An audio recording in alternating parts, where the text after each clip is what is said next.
we've seen that a lot of Liverpool's issues this season have been from the back line in terms of building up and trying to enter the middle and final thirds. Someone who has struggled in particular this season in that regard has been Ibrahima Konate. And I don't think it should be overlooked the fact that he has had multiple partners at right back, so that could have had an effect. But is Liverpool's problems with build up pretty much just because of Trent Alexander-Arnold's exit? Because he was, as you mentioned before to me, a cheat code at right back. I think it's partly an issue in terms of, it was so easy, wasn't it? If you get pressed a little bit to just pass it out to the right back, who was very, very good at finding ways to get you up the pitch. So you're always going to miss that. And I think we spoke a lot about the idea that it was going to give them, they were going to take a little bit of a hit and build up. So not really a surprise to see that's the case. But I think one of the bigger issues really is that you've got to say, look, how many teams out there have Trent Alexander-Arnold at right back? Basically, Real Madrid, basically, that's it. It's not normal to have a right back who can get you out in that way. So, and other teams don't have huge issues with the build-up, despite not having Trent. So, Liverpool have just got to adapt to an environment where that's the case. And again, see a lot of talk that, they didn't sign Mark Gay. But again, how many teams have, even the elite teams, have two unbelievable ball players at centre-half? It's usually one does a lot of it, and then the other's a bit less comfortable in the way that Konate is. So, they're not signing Gay thing, I think, is a bit of a red herring. I think, primarily build-up is a tactical thing, and it's a structure thing, isn't it? And it's something that you practice a lot, and finding ways to pass through a press and finding little rotations. It's that kind of thing rather than just the focus on personnel for me.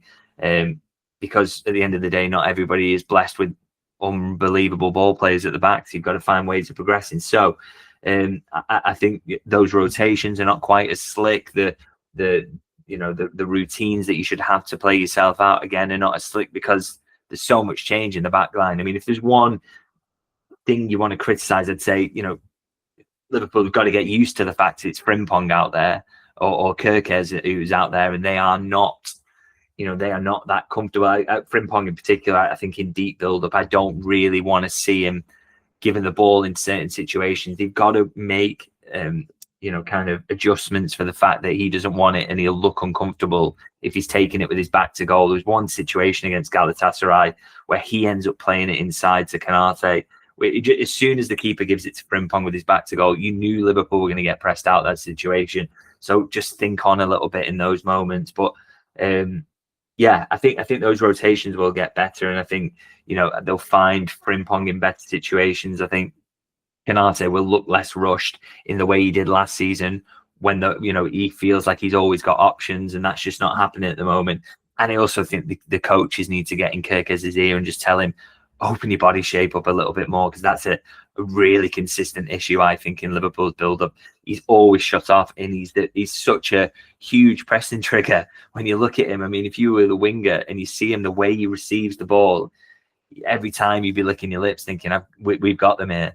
So, that's a coaching issue. But again, something with time that will get better. And we've seen plenty of games this season where Liverpool have been pressed and been able to play their way out of it absolutely fine. And, little rotation they did against Everton to get themselves up the pitch, to get Gravenberch to score. Really, really nice little, different things, different players dropping in to receive and things like that. So, I think it's something that can improve. It's not just a huge personnel issue, because if they were that reliant on Trent Alexander-Arnold to get them out, then they're in real trouble, because he's not coming back, and there are no other right backs out there who can do that.